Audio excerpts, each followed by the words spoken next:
Okay, I'm going to show you some of the new features in the prototype of the version 2 of DoohicKEY. So first things first, let's turn on this Amiga 500 Plus.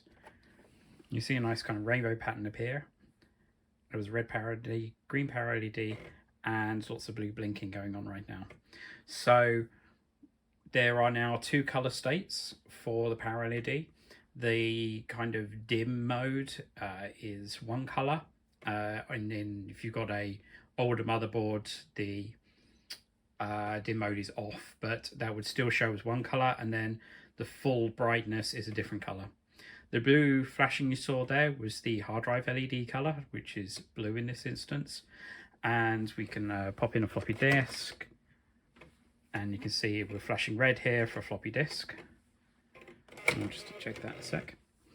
But that's not all we can do. So let's say I don't like green for the power LED. Let's change the color of that. Amiga Shift F6. You can see there's a blinking power LED. Now we can change the color. Let's say we like purple. 255 0255. There we go. Now I have a purple LED, and you can change all of the states that way. Let's go back to green.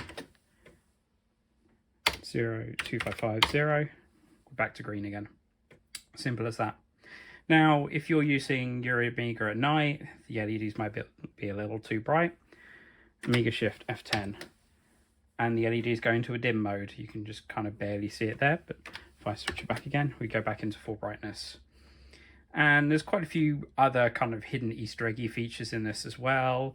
But so I'll show you one cool feature. If you're at an event and want to show a demo of what LEDs can do, Amiga Shift Del, and we get a kind of funky color pattern going on. There's a whole kind of array of things this will do, a disco pattern, things like that.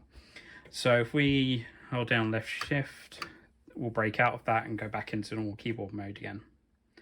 Now I'm going to show you one other, there's kind of one more thing, kind of Apple style, but one other thing that this will do or this has, that older versions of DoohicKEY don't have. Okay, now you can see that one of the fancy new features we have is actually a ZIF connector.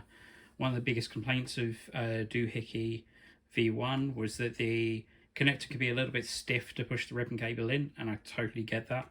The original connector that was in the Amiga 500 and 500 Plus is completely unobtainium. It's I could get it if I buy it in thousands of quantities, and it would be really, really expensive. So I came up with a compromise. I designed a special board to adapt the same type of connector that's in an Amiga 1200 onto the DoohicKEY. And that means we now have ZIF connectors, so it's very easy now to pop your ribbon from your membrane on and off the DoohicKEY.